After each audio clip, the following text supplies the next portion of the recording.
You're listening to Hooked on Startups, where every week you'll hear from some of the most talented, inspiring, and successful entrepreneurs who share their real-life stories, how they overcame challenges and failures, and how they mastered success.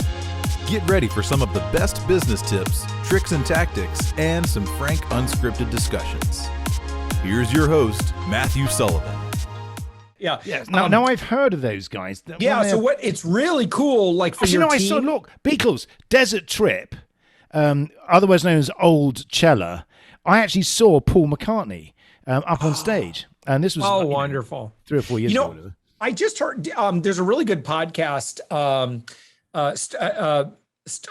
Smartless. Have you heard it? No. Oh, it's hilarious. It's probably my favorite podcast right now.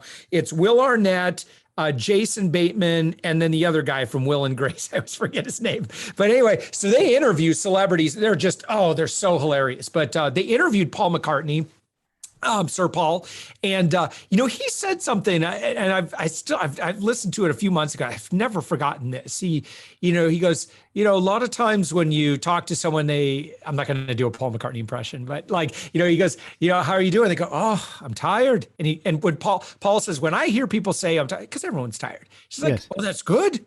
You're halfway there, man. When you lay down in bed, you go right out. That's good. Yes, right, yeah. So many, and that's really interesting. I was talking to my wife about this, and because it's like, it's like business owners, entrepreneurs, and stuff. It's like, it's good.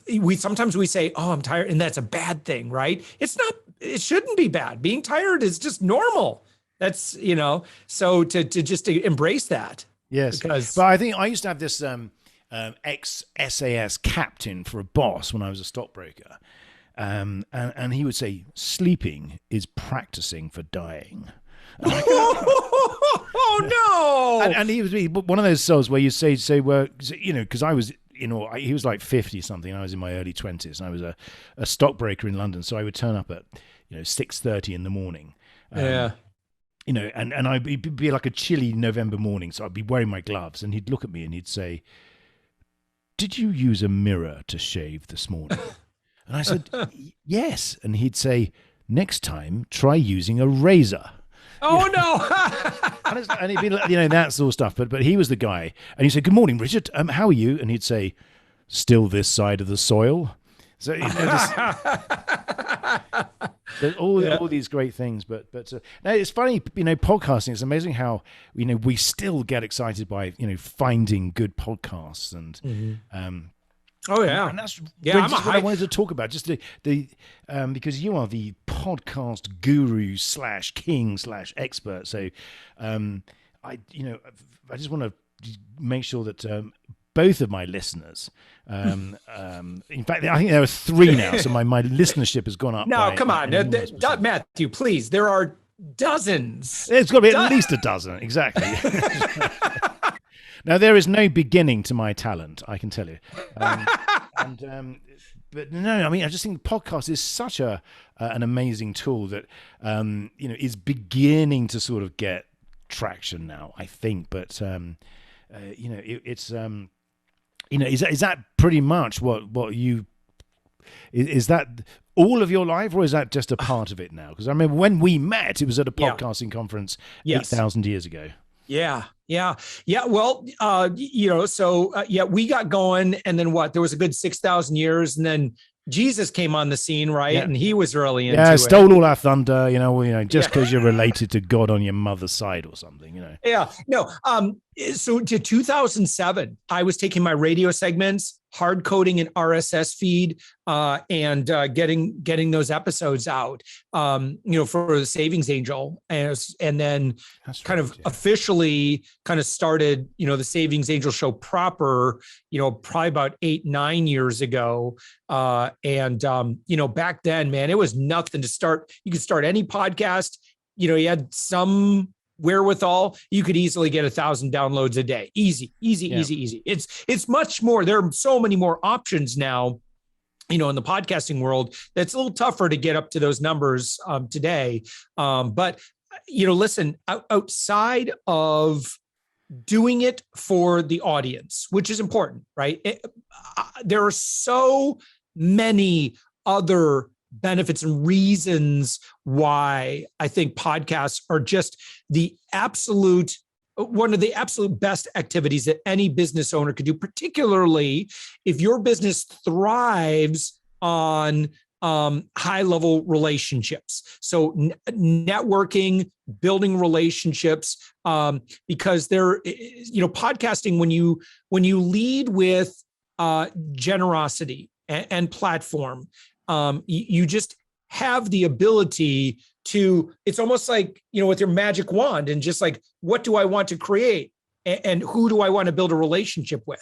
Well, if you're using your platform and you're okay with investing into relationships, you can, with a podcast, you can build a relationship with anyone you want. So, look, I don't really get into the technical, in terms of like how to do it, how to perform great, how to be, a notable, a host or whatever and ask great questions. I think after, over 1,500 episodes, I'm starting to get, find my voice. But I'm just, that is all we do for business without my influence. I just run a podcast and I get unlimited clients because of that podcast. That's all I do. But most people, when they hear what I'm talking about, they're like, oh, it's because he's got a lot of listeners and those listeners hear him and then they call him up and then they want to do it. I get very few clients out of the listening audience. This same thing, Matthew, is what I noticed when I've spoken at a lot of events is that I would get some customers from the audience, make some relationships and that sort of thing. But quite honestly, my best clients, I built relationships with in the green room. And that was really interesting. So there's this amazing energy that develops when you are in service with somebody else, right? I'm here, you're here, we're serving your listener, right? Both of them. Both of them. We're serving both of your listeners, right? And you and I together, like we know we're here in a united cause to do something good for a couple of other people out there. You and I having this experience together, like there's just a cool energy that comes about. It attracts the right people. You do something together and it's like, wow, we had this great, we broke bread together. We did this cool thing together. Now what? Yes. Well, if I think that if you're constantly worried about building up your audience so that you can have sponsors, blah, blah, blah, like for the average podcaster, you are tripping over sacks of cash to pick up pennies. Yes. It really is. Yeah, that's really, I think that's one of the things, because whenever you read about podcasting, there's always this, it's almost like podcasting is polluted to a certain extent, because the drive is, as you say, sponsorship. It's how do you monetize. There's all of this stuff. I will teach you how to monetize your podcast. I'll teach you how to get those sponsors, how to present yourself. And you just think, it feels like all of this is really missing the purity of because we're going to sit here and we're going to talk stuff and there's for the next 5 hours. Exactly. No, in all seriousness, I hate that. Whenever I hear myself say, in all seriousness, I just think, I'm just so tempted to say, in all seriousness, and then do something that's completely stupid because I know that I can because no one's listening. But it is that I think my toes curl when I listen to podcasts or when I go on podcasts, and that everything's so fake because it's so sort of generated to sort of create this sort of false momentum for sponsorship or something like that. Yeah. Well, look, would I? And look, we have great relationships. Savings Angel, very much, we do work with sponsors. Like that's kind of the business model there. It's very much a Josh to consumer type of content. So that is appropriate for that. Now, I have used the Savings Angel show as well, absolutely, as a platform to ask myself, who would I like to build a relationship with for a specific purpose? So there's been instances where I'm like, you know what? I live in Orlando. I love this, this theme park brand. I love this restaurant. I love this hotel or whatever. Listen, I'm just going to do you a solid.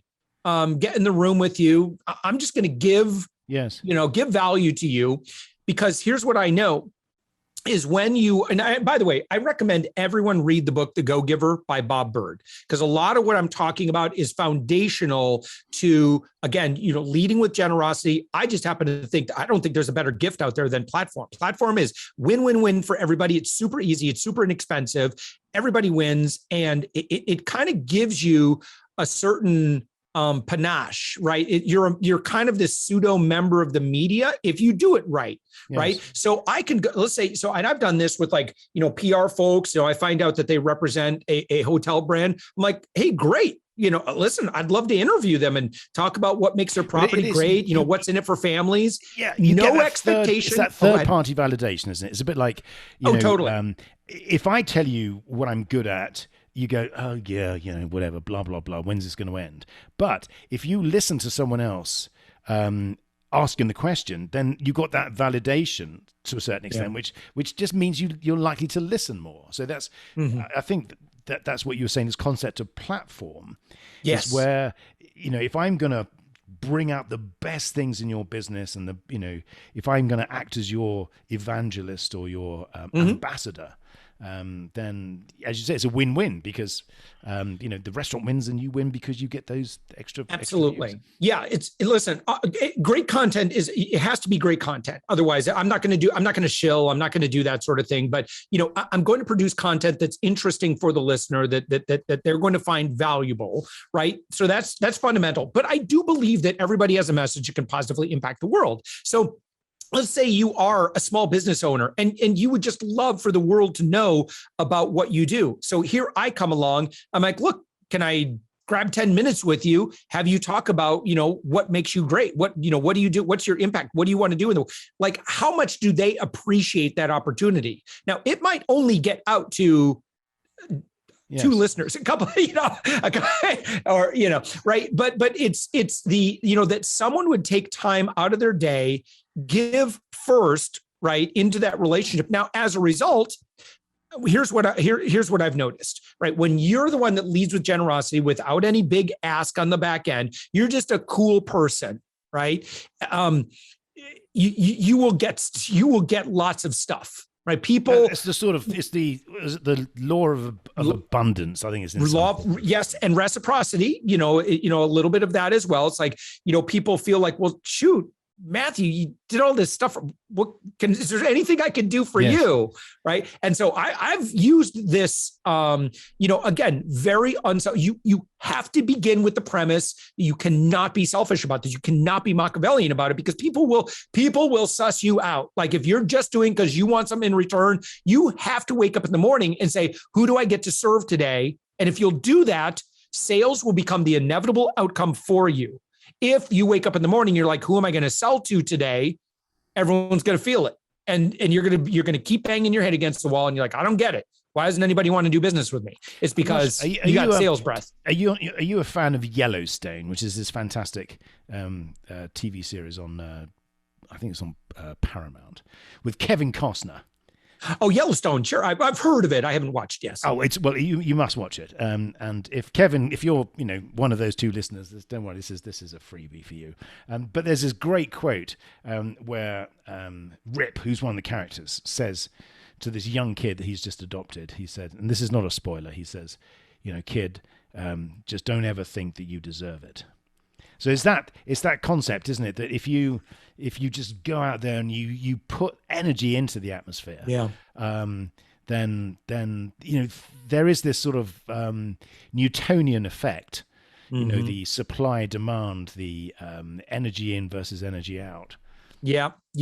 And again, I could spend a good hour talking about consumer skills. So with Savings Angel, my persona is like, I'm the guy that can tell you how to get a good deal, upgrade, or hookup on about anything in life. I mean, that's kind of what I've been doing for 15 years. So a lot of it is that same thing. If you want a great outcome from customer service, don't treat, a customer service rep as the man or a company, right? This is another human being.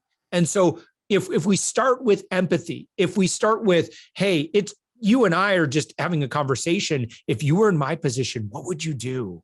Like, because this sucks, right? That sort of thing resonates really, really well. We want to get people to become our advocate, right? And so if we just lead with empathy, like what do they want, right? Give first, have the courage to do that. What you'll find is that professionals and people that are just, decent human beings are almost always going to reward you more so than if you were to lead with an ask. If you lead with an ask, like 99% of marketers out there have ruined so many platforms for good business owners like you and I, because they go out and they slide into DMs. It's the same old crap. They're using AI and bots because they don't give a F about people. All they care about is this blankety blanket. Insert all your favorite swear words right there, because that's all they care about is the sale. They've overfished the waters. And as a result, marketers ruin everything. And that's why consumers. On that topic, so there's a lot of discussion, and has been for a couple of years or so, in fact more than that, about transparency and this horrible word vulnerability. So what are your thoughts on this faux vulnerability talk? No. In other words, where, Josh, now I would like you to practice vulnerability, and that vulnerability translates into people oversharing on social media details of their lives that frankly are of no interest to anyone. Here's the thing. Yeah. So this all comes out. So you're also talking to someone that, for, close to a decade, I've been doing media training, media consulting, right? So I'm the guy who, is like, listen, I'm not buying it. I can tell a mile, if I can tell a mile away that you're not being sincere here, we all feel it, right? Yes. So here's the interesting thing. Another really good book, Marketing Rebellion by Mark Schaefer. And there's a number of really good books, I think, that have hit the nail on the head of where consumers' minds are today. And that is, we've never been more protective. We've never been more cynical, right? Yes. About being sold at, because we live in a world where we are constantly being barked at by the carnival barkers out there trying to sell their stuff at us. The American Marketing Association estimates that the average American is exposed to thousands of brand and advertising messages every single day. So when you live in that world, what do you become? And that is probably your customer, or the customer that you hope to build a relationship with. That's just who marketers have forced them to become. That's the world we live in. Listen, to our listeners, you guys are the good guys, right? You're listening to Hooked on Startups. You're the good guys. I'm not talking about you guys, but it's other people have ruined it. So what do? You have to be genuinely, a good person, right? Not over this faux, phony, vulnerability kind of stuff. Like you need to just say, I am now going to put myself in the shoes of my dream customer. What do they want? What do they don't want? What can I give them? How can I treat them in a way that is respectful so that I can start to truly build an authentic relationship with them without the salesy stuff? It takes a lot of courage, Matthew, to do what I'm talking about, but companies that do it well are those are the ones that are thriving right now. And the ones that are just courage is one thing, but I think also an enormous amount of effort. So in other words, in your case, when I receive video messages from you, which are personalized messages. So these aren't messages that have been created by some sort of AI bot. These are messages where you sit there and you go, right, okay, I'm going to send a message to Matthew, and this is what I'm going to say because it's relevant to the conversation we had last week. It's a video message because that means it's much more likely to be engaging because I can see your facial expressions and I can see that what you're saying is something that you actually mean in that nanosecond. Got your name right here. This one was for Howard, but exactly. And the thing, so personalize it. Yeah. It's a combination of these things. It's, it's stripping away this idea you cannot pretend to be vulnerable because, or genuine, because there's so much noise out there, I think what happens is that there's so much training that's gone on to the consumer. So the consumer has been trained to be able to spot this sort of engineered, genuineness from 4,000 yards. Yeah. Listen, again, when and I hear this a lot in certain marketing subcultures, and it's just like it's like rotten ammonia smell to me, right? When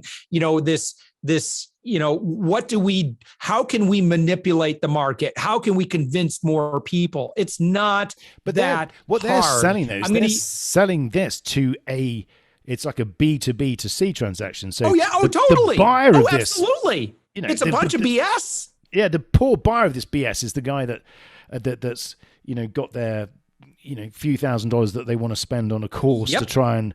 So that's the annoying thing about all of this. Yes, I have been to events, Matthew, and I know exactly what they're doing. I'm going to explain a cult tactic that is actually very effective, and we're all susceptible to it. So one common cult tactic, and I've been fascinated and studied cults for quite a while now, because I think that there's a lot of warnings in that. And listen, we are all very susceptible. The human brain is very predictable in how to work with. And so, and it's important for us to all be very educated about how our brains work and how easily we can get manipulated by politicians and movements and influencers and conspiracy theorists and all that sort of thing. And I haven't named any particular name, so lay off me. I'm not talking about your guy. I'm talking about the other guy. So here's the cult tactic, and I've seen this work, right? So when you're in the cult, right?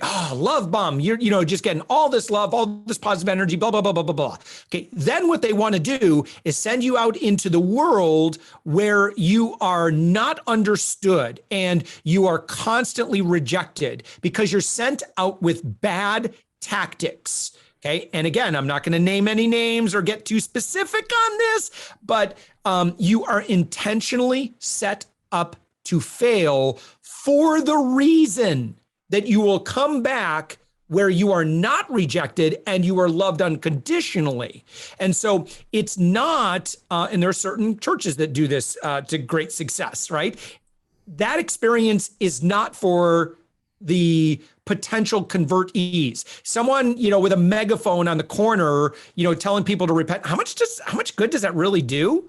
It doesn't, right? And so the people that's trying to, I got to be careful. I don't want to offend anybody, but yeah. So I was at a business event, right? And this guy put up this script. He goes, all right, everybody, I want you to pull out your phone and I want you to call someone on your prospect list. I want you to take them through this script. This script was the phoniest, fakest. Like if someone called me with this script, I'd be like, what are you doing? Well, this is the 21st century. We don't do it like that anymore. Yeah, right. So he intentionally has everybody fail, right? Yes. And he goes, how did that go? It didn't go, it's like, what you need now is you need my, $5,000 training program. And this is the only solution to your problem. So be very concerned about people who describe a problem and they have the only fix for that problem. I don't have the only fix for your problem. I have a solution. I certainly, I have some demonstrable success,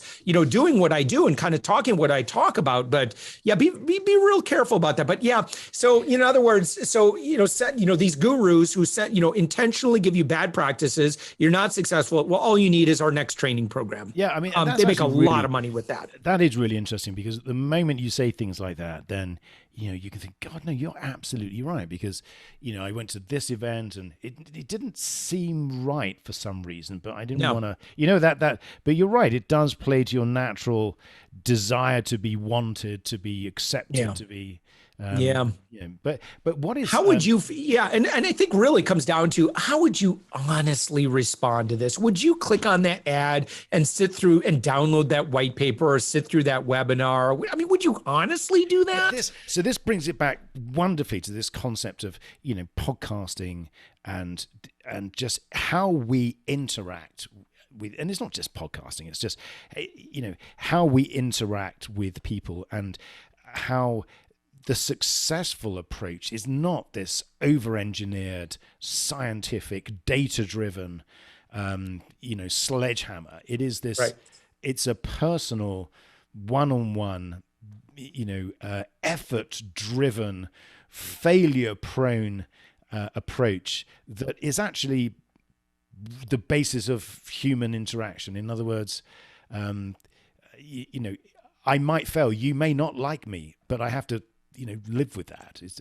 Do you know what I mean? So it seems with everyone that I speak to, the really successful marketers, the people that don't have all of these scientific, approaches.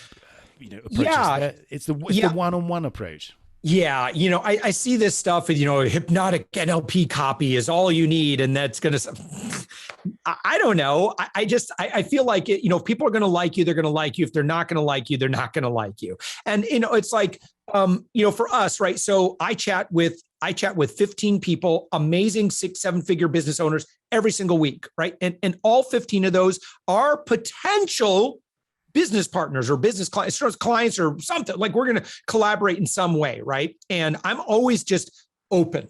And what I know is that, when you come into a relationship, just open to the best good for these two people, right? Sometimes it's going to mean a sale for you. Sometimes it's going to mean maybe a sale for them because you're like, oh my gosh, I need I need their book, or, you just swap, exchange relationship, joint venture on something, you share referrals. I mean, there's all kinds of stuff that you can do. And I'll tell you that what I know about the biggest strategic alliance type relationships in kind of the business and marketing world, I mean, these are genuinely just genuine people that kind of go into a relationship with no expectation. They're just open, right? And so that's kind of what I do. Now, what I know then is the numbers, right? So I know that generally about 20 to 30% ultimately are going to pay me for what I do, but they don't have to. And I'm totally cool with whatever the outcome. And so when someone says, yeah, it's not really a fit for me, I'm like, yeah, no problem. Hey, what else can I do for you? Like, I don't care. Either way, it's just fine.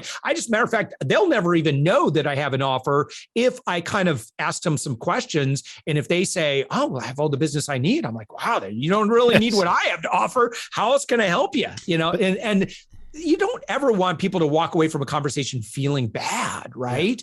And so why not just kind of, like dating, you don't go for the kiss if you it's early. Like some folks just don't have any, sense of reality on what they should be doing. And that unfortunately is a lot of marketers. They just go for the kiss way too early. But I mean, this is really important stuff. But, so we're not talking about mass market, sort of mass consumer products like lipstick. Okay. We're talking about how relevant this is to B2C, where, like I'm consulting, like I'm, it's a, where I need to build a relationship. So that could be like an investment product or a financial product or a product, where I'm actually where I need to build that relationship. Yeah. Everything that you're saying is it's a very driven, successful formula that is based on the fundamental construct of how we interact as people. Yeah. So in other words, and that's why it's successful, because you put the effort in. So there's the energy input of speaking to a minimum of 3 people a day, 5 days a week. Yeah. So that's... Yeah, so there is that, Matthew, and there is, I will say that I think that mass market consumer products also have a lot to learn from what we're talking about, because people don't do business with products. They don't do business with service. They don't do business with brands and companies. They do business with people. And if it's not people, then it's what do you stand for? What is the association? What is Patagonia? What is Coca-Cola? What is, Zevia? What do you stand for? T-Mobile. Do you know that? I can't remember the guy's name, the CEO of T-Mobile. And again, I remember this from way back. But much to everyone's surprise, he became much more involved on social media. In other words, you could see what he was doing at the weekends. You think, wow, that's so cool. But it wasn't fake. In other words, it was a real risk that he was taking. And I wish I could remember his name, but we'll stick it in the show notes. But and this was a few years ago, but it was an incredibly positive experiment where he said, okay, we need to do exactly that. We're a mass market offering. We have this relationship with customers on the technical side and the billing side, but ultimately to build the brand, it has to be human based. And so he took the risk of letting the cameras into his home. And it was a huge success because it was genuine. It was no holds barred, and it did create this sort of human face of something that was, that you'd never imagine, a similar, like Sprint or something like that, same sort of thing. But so you're absolutely right. My point is that what you're saying is that these tactics, so it's not tactics, it's these fundamental constructs are just as relevant to products where there doesn't appear to be a human interaction, because people want to buy those things because of the people behind the company. Oh, yeah. Yeah. Which is, and there are some influencers, I think, that do a fantastic job at this. And, and if you're a consumer brand and, you've got all those. So here's what I love in influencer marketing, which we have a lot of experience with this as well, right? Rather than, if you're a brand, I learned a lot with work. I've done a lot of work with USAA, for example. Great brand alignment with Savings Angel. So I'm a military veteran, I'm all about, being a smart, proactive consumer, great alignment. But one thing I learned about USAA, if you want to be kind of in their influencer world, boy, they vet you really, because they just want to make sure that, your connection with your audience is very real. It's not fake. It's because, you can have that go sideways so bad on you. But one thing I'm a big fan of, when we're talking about how products and brands are like, hey, but we're not people. We're just a widget. So, celebrate your users, celebrate your customers, make your customers the star of the show. And, one thing I think, let's say you're, lipstick company or whatever, why not, on your Instagram, take your everyone that uses the hashtag and you're like, yep, great. That create a wall of love on your front page, right? And it's all about the people that use your product, or it's all about the people involved in how you do what you do. It's just, I'm products and features and stuff like that. I mean, cool, but people buy based on emotion. It's always based on emotion. And it's like, do I resonate with this energy? Do I resonate with who this person is, this lifestyle, what they stand for, their mission, purpose, values, that sort of thing. That's what matters today.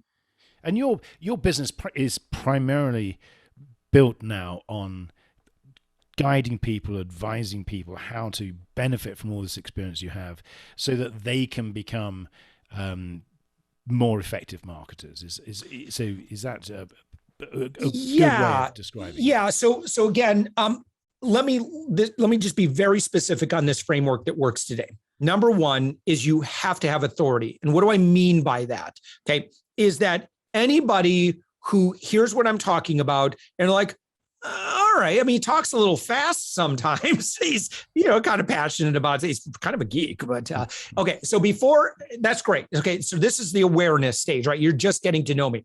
Your next stage, you might go to my website or you might Google me. But regardless, right now you're interested, but you're probably still a little bit skeptical, right? And so you're probably going to check me out. All right. So what you're going to look for are those indicators of authority, because right now you might be at the no and like, no, yes, like, maybe. Yeah. Trust. Was it the whole no like trust thing, isn't it? Not yet. Like that, we're just at the beginning stages of trust.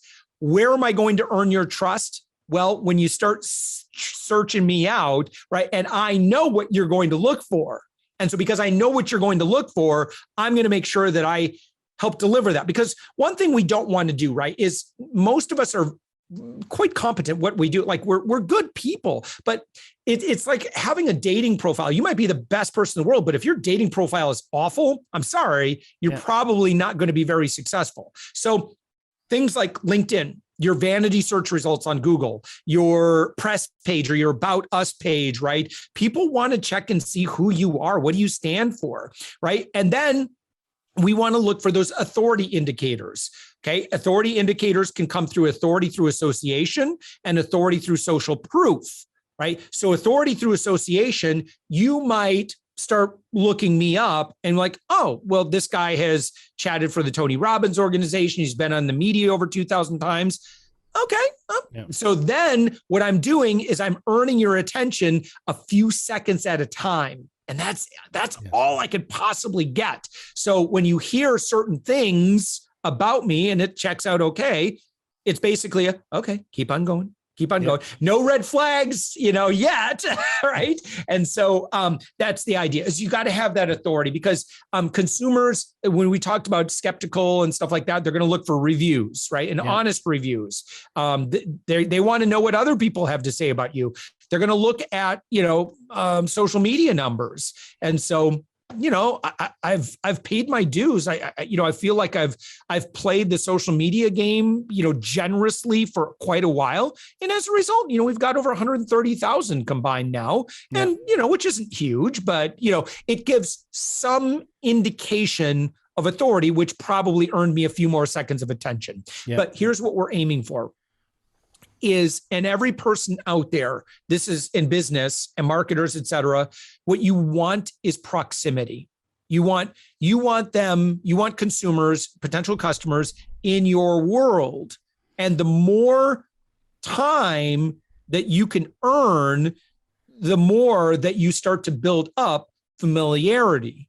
Familiarity, then ultimately, here's the cool thing, right? And so why I'm such a big fan of platform is, if you can get someone to spend some time watching your videos and stuff, we start to build up what's known as familiarity bias. So familiarity bias is why if you were, walking down the street, you saw a celebrity, you'd run up to him. And like I met Huey Lewis in a green room, for example, one time. And it was so freaking hard for me not to fanboy. Like, be cool, Josh, be cool. And I think I was, I don't know. I still asked for his photo, but so he doesn't know me, right? But because I've spent so much time, listening to Huey Lewis's music, when I finally meet him, I feel like I know him way more than he knows me. So major familiarity bias, right? So this is good. If you're a marketer or you're, growing your business, you want people, think about this, Matthew, if you've had a sales call, one person is like, I'm just, looking for RPs or whatever, just shopping around. I'm talking to 5 agencies. What do you got?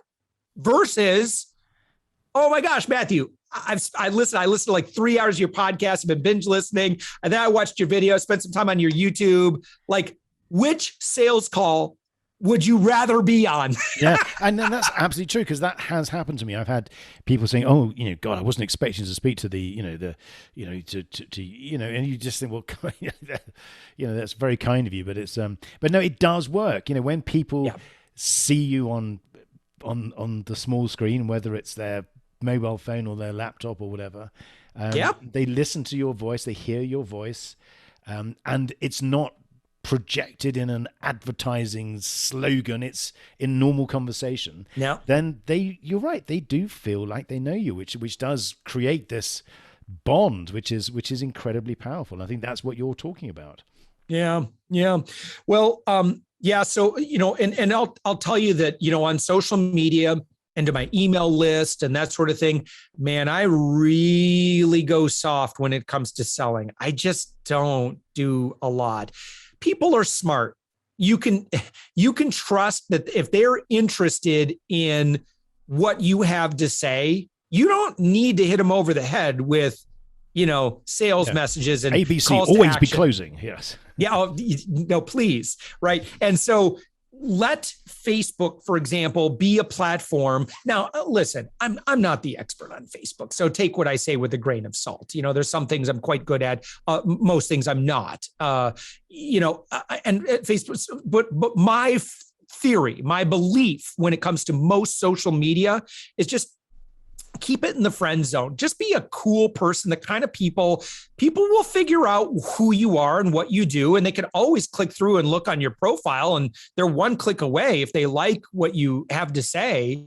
But yeah, it's, the amount of low key selling that I see on Facebook and other social media platforms. So to me, it just smacks of like desperation. Yeah. It's like when you ask for, hey, looking for what's the best book that you've read, this year. I just did that. And lo and behold, you got a couple authors that just can't help themselves. They jump on to promote their book. Yeah. Like, that's not what I asked. Thank you for promoting. But, we all know what they're doing. Like, yes. And if you're an author, look, I'm sympathetic, but it's a little too on the nose. Yes. No. I know exactly what you mean. I mean, it's there's a time and a place, and there's nothing worse than this sort of shameless promotion of a book. Oh, sorry, I don't know where that came from. Yeah, but see, here's the thing, Matthew. Right, you did that. That's beautiful. The way that if you're watching the video, Matthew was holding up his book and he's like pointing at it. By the way, that's the only one that's ever been printed, so it's a huge sentimental value. Well, that'll serve our one listener. Yeah. Perfect. Or two listeners. Sorry, only half the audience is going to get a book. Yeah, I'll have to photocopy it or something. Yeah. But see, that's the thing, right? So self-effacing humor, like and going meta like that almost always is a great way to kind of kill two birds with one stone. And so, when I talk about and do media training with folks, and they're like, look, I really got to sell a ton of books here. I'm like, okay, well, let me tell you how you can do that and how you should not do that.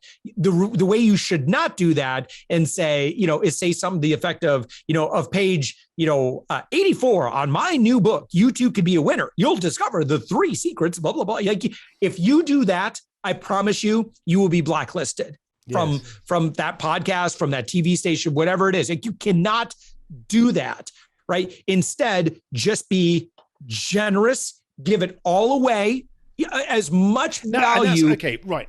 Completely right. This is a very, very important point about how much information you give, because like all the things you're saying here, these are all hugely valuable points that you're mentioning, and they're real. They're not, it's stuff that you've learned and stuff that I know works, and so you want to share that, because what people, I think, realize, I'd love to hear your view on this, is the more you share with people, the more people realize how difficult it is, the thing that you're doing, and actually how good you are at it, and how much they would much prefer you to do it for them than then have to try and learn it for yourself. Yes, absolutely. Yeah, if you want to learn exactly how I do what I do and how I generate 7 figures a year in big ticket sales, I will teach you for free, step by step, exactly what I do. I'm cool with that, because if you look at that and go, all right, well, I'm going to build that myself. Cool, I'm going to do it. Okay, you're probably not at the level that I'm really looking to work with, and I'm so happy to have inspired you. If, however, you look at everything that I explain, you go, well, I'm not going to do that. I'll just hire this guy. Clearly, I've earned your trust because I've given it away for free, and I trust you that if you look at that and you decide that you want to do it yourself, you are never going to buy my product, because you're just not yet at that level where you're willing to make those big investments in your business, or where you're able to, and that's okay. So for you, I'm giving it away free. I'm okay with that. So pet hate number 44 is when you click on something that says, click here to find out how to do this for free. And you scroll down and it says, oh, no, you have to click here now. And you keep scrolling down. Oh, you've got to put this, there's no information. It's just, they give you all of this stuff. And then, to actually find out the bit that you really want, please send $45,000 to this, That's ridiculous. And how do you feel? And honestly, marketers who are listening to our conversation right now, how do you personally feel? I don't care if it's successful for you or not. How do you feel? Like, yes, you might get a 1% conversion on that. Cool, you made a sale. But what about the other 99%? How much viral lift are you going to get? How much word of mouth are you going to get from that? None. So you're going to have to pay for every single person that you want to get. You'll never get people to share that with you because you've delivered no value. So Yes. until you start just giving value that people could, oh, that was pretty, I'm going to share this podcast. That was really great. That was a great video, right? Yes. There are people, I share a lot of videos from people who dispense very valuable information. I talk about books all the time that were incredibly valuable, that like it's, a $12 audio book. Like if you want to learn it, $12, cool. I will spend $12 to spend a few hours with you, for you teaching me that stuff. About $7.50 actually. I think I can't remember. Oh, well, you could charge more. Yeah, it's worth more. At least $12. Sorry. Yeah. That's the most promotion I've done of my book in the last 4 years, by the way. Good for you. Yeah. But the only reason, so the only thing about that is that when after you have sort of author's remorse, the moment you get it printed, you think, oh God, this is actually a load of rubbish, isn't it? And you then sort of do like inverse marketing to try and prevent anyone from buying it because you're so embarrassed about what you've written, though, so it's that sort of strange thing. But I think now would be potentially a good time to change gears, as they say. And I'm going to ask you 10 of my Hooked on Startups quickfire questions. Okay. From my rather coffee-stained questionnaire sheet. Are you ready? Good callback to Letterman Edge, for this. This could be Yep, career defining. let's do this. Yeah. So, question number 1: what is your favorite word? Oh boy. For me, and again, this is very personal, I would say, boy, and it's horrible because I think it's misused, as you pointed out. But for me, authentic. If there's something like someone once said to me, you ooze in authenticity and genuine authenticity, and that honestly was one of the greatest compliments I've ever received. Because I think that if there's anything else, I do, and not where I need to overshare. You got it. Like it's an if your heart is in the right place, authenticity comes very easy for you. And so, some authenticity might not be the right word, but I'm going to go with it. I know. Exactly I want to be genuine with people, genuinely genuine with folks. Not. I know what you mean. Not this studied authenticity. No, right. Question number 2: what is your least favorite word? Phoniness. Yes. It just, and I don't mean to make this too long because I think I'm supposed to be doing these in lightning fashion. No. I mean, the questions are quick fire. The answers. Yeah. When I am around somebody and I don't feel like I'm getting the real them, it is painful for me. Like I feel ripped off when, they feel pressure to be someone that they're not, when they feel pressure to sell their thing. Like I genuinely feel ripped off because I'm like, I wish I could get to know the real you. Okay, so I'll tell you what happened the other day, just a brief hiatus in the questionnaire. So I was on this podcast and, the guy was very serious and, I was doing my company thing. He was asking me all these standard questions and let's talk about the genesis and your journey. It's, God, every person does the same thing. So what were you doing before you set up your company? So I said, well, for about 15 years, I was a swimwear model for Speedo. Yeah. Good for you. And he went, I said, no, I'm kidding. He said, well, I don't know. You could be serious. I said, no. I'm just, of course I'm not a swimwear model. Look, can you see the video here? Do you think anyone would buy Speedos? I mean, it would have been the death of the company. But it's just that thing, that I'm just trying to create some humanity, But anyway, so you're right. So anyway, back to the questionnaire. Question number 3. What are you most excited about right now? Being a Speedo swimwear model. I know. Did I mention just now that I had a 15? It is one of the best. I'm excited about the impact that my team, my community, and I have in the world because I'm so I've been in the entrepreneurial world for over 20 years. Formally, where I had no regular job, and man, I know the pain, I know the stress, I know that up and down, I know the struggles we all go through. And so for me to say, listen, I can fix that problem, right? And to then be able to deliver on that good, like that's the greatest feeling in the world. Like, look, I'll make money. I'm all right. Like, but when I hear, client testimonial story or success story, someone just shared, oh my gosh, I went from one sales call a month to I had 10 in 1 week because of what you told me to do. Like that is like, this is why I'm on the planet, right? Because I love, as an entrepreneur, I'm a business owner. I've been a business owner pretty much my whole life. My dad is a business owner. My grandma owns a health food store in the Upper Peninsula of Michigan. Her father owned a five and dime store. My great granddaddy, Amos Elledge, was a proprietor of ice, sold blocks of ice. He had an ice factory and he sold blocks of ice. And it's just like, so for me, like it's in my DNA. Yes. And so I just have such a love for people who are willing to risk it all, who are willing to, work 80 hours a week so that they don't have to work 40, but they do it because they have a love of just doing their thing and making that music and making that impact in the world. So for me to make an impact to that community, I'm so grateful to be able to do that. That's fabulous. And so my next question, what turns you off right now?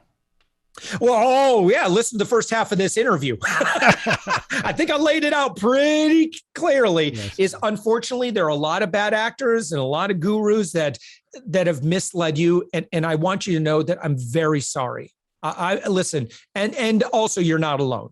Yeah. I've blown so much money on bad things, right? $25,000 to a bad PR firm who I got one good introduction to a reporter and I got to speak at a lawn and garden show. And that was my $25,000. Been there, done that. I'm sorry that if you've dumped a bunch of money into, hopes and promises of a guru that didn't deliver. Yes. So bad actors out there that are just bilking the small business community and the entrepreneurial community. That bugs me. And my next question, number 5, what sound or noise do you love? Ooh, I love a really good thunk, with like a deep bass resonance. Yeah, I love that sound. Well, like a drum beat or something, or more like something hard falling driving to the side of your house, that sort of sound, or yeah, boom, something like that. Who knows where maybe something I picked up in utero. I don't know. Yeah, no, I know what you mean. It's that sort of tight bass sort of, I can. Yeah. And the opposite then, what sound or noise do you hate? My tinnitus, which I've had since my 5 years in the U.S. Navy. So we were out with the Marines and they were, I was in this, they were doing like a paintball exercise and I was a journalist. So I had a video camera and I was just kind of shooting video. And this one guy, this sergeant or whatever, he goes, hey, go in this little cement building. This guy's going to hit this tripwire and he's going to have a flashbang go off and you're going to get footage of it. It's going to be so funny. I'm like, okay. And then I go in the little building. Hey, guess this little cement building. Guess where the flashbang was? It was does it amplify the sound possibly? Yeah. Building? It was inside the building with me. So sure enough, a guy walks in, didn't hear anything for 3 days. And then my gift from the United States Navy is a gift that keeps on ringing. Oh God, that's I'm sorry to hear that. Not my favorite sound. Yeah, but it's God. Yeah, I just imagine the. Here, let me do an impersonation and see how you'd. Yeah, no, that's it. It is. Maybe it's mainly in the left ear. So yeah. God. Well, which leads nicely on to question number 7. What is your favorite curse word? I heard, whether you care for her or not, I loved Kamala Harris's answer to this when I heard her interviewed. Again, I don't care one way or the other. But I loved her answer. She goes, it begins with and ends with not Yes. So, exactly. At the end, fantastic. That is. I'm gonna go with that answer. That's a good swear word. Yeah, because you can make that stretch. You can accentuate it. Yeah, so. right. and yeah, go question ahead. number 8. What profession other than your own would you like to attempt? I'd love to do voiceover work. That would be a lot of fun. I love, I've done improv comedy a little bit, just complete amateur classes for a year and, did a couple of stage shows. I'd love to write comedy. I just don't have enough, I love, I could do, I'm not know that I'd be necessarily very good at it. I certainly wouldn't be very good at the improv, but I think it'd be fun to just say, okay, this is my job. And maybe, again, one of those things I may end up doing. But yeah, I love, that kind of creative type stuff. I really enjoy. Did you ever watch that movie, Good Morning Vietnam? Wow. Well, do you know? Well, you know the significance of why you just asked that? Do you know? Well, no, because what I was thinking of is the guy that took over from Robin Williams, who was sort of temporarily fired as the host of the radio show. I can't remember his name. It was a great actor who came on, and he had this sort of squeezy horn thing. So every time he would tell a joke, he would sort of. You'd have that sort of. So I just have this vision of hey guys, nothing but laughs and jokes over here. Yeah. That's right. That sort of thing. No, so you should somehow incorporate that into radio shows or videos or So Adrian Cronauer is the gentleman that film is based on. That's right. That's Robin Williams' character. I was got to be mentored by Adrian Cronauer in journalism school. And so that was the moment, Matthew, that I went from, journalism sounds fun. I could do that. Hopefully I can play some music and stuff. I like music. But when I heard Adrian Cronauer speak and, he spent some time with us, did some mentoring, but he instilled in me the love of serving audiences. Yes. And the sacred duty that we have, right? When you might have other motivations like money or a chain of command that tell you to do something, but if that's maybe not always the right thing to do is just to toe the company line or whatever. And that's what he got in trouble for was like, listen, I could say this, but people are going to die if I do. Yep. So he had a crisis of conscience and short term, had some blowback from it, but long term he was vindicated. It was the right call. It was the right thing to do. Yeah, I think tonight I will be rewatching Good Morning Vietnam. Yeah. So, when we side with our audience, I feel like we always win. Yeah, and that's again just comes back to your earlier point about just doing it for what you feel. Question number 9. Then, what profession would you not like to attempt? It's so funny. I was just thinking about this morning. I do 90% of my work is over Zoom, right? And I never have dreams about being on Zoom. But I had 2.5 years working in corporate America. And even last night, I still have nightmares about working in a corporate America. It's just like an office or whatever, cubicle and office politics and all that other stuff. I still have nightmares about that. It's funny. That's how I know deeply impacted I was. Had a proper job for decades, and I would occasionally before COVID, you go into an office and you hear the sounds of the office, the sounds of the keyboards going and the muffled conversations. And there was this show in the UK called The Office, which I think was brought over here very successfully. I love the Ricky Gervais version. Yeah, I mean, I love both. You just can't help but sort of think that that you spot all of these different characteristics, and it is that, to me, I agree, is completely hell on earth. The idea of going back into your cubicle where someone sort of peers over the edge and says, Matthew, could you get that report to me by tomorrow morning, do you think? And you go, yes. But anyway, Josh, my almost final question. If heaven exists, what would you like to hear God say when you arrive at the pearly gates? Wow, that's what's his name's from Inside the Actors Studio question. James Lipton. James Lipton. He got it from Proust, or Proust, as they say. So that was okay. He sort of borrowed. It's originally from Proust, whatever. Yeah. Thank you for having the courage. Thank you for listening. Thank you for Again, I've made some, but I would say again, thank you for having the courage to listen to that inner voice when there were so many other voices trying to convince you otherwise. Oh, fantastic. Well, Josh, it's been such a pleasure having you on. Final question. How should people get in touch with you? What's the best way for people to reach out to you? If you are rocking it in business, particularly if you're kind of in the B2B world, I'm always looking for great guests for the Thoughtful Entrepreneur, which is a daily podcast, commercial free, 20 minutes a day. It's called The Thoughtful Entrepreneur. But if you go to my website is upmyinfluence.com/guest, please book. I'd love to have you as a guest on there.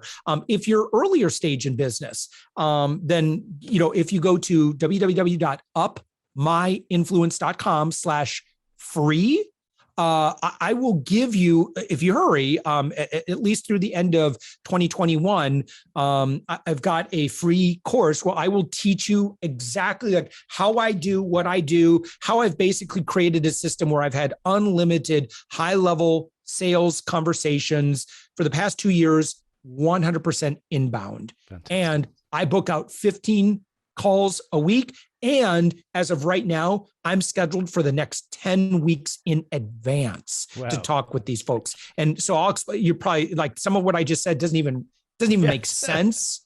But when I explain it to you, be like, my purpose, starts with that generosity stuff works. That's fantastic. Well, Josh, thank you so much for being a guest. It's been fantastic talking to you, and I can't wait to, be back in touch and follow your progress and all this sort of stuff. So thank you, Matthew.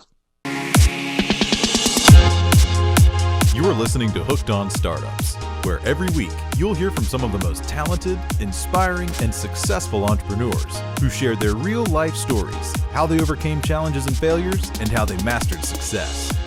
Get ready for some of the best business tips, tricks and tactics, and some frank, unscripted discussions. Here's your host, Matthew Sullivan.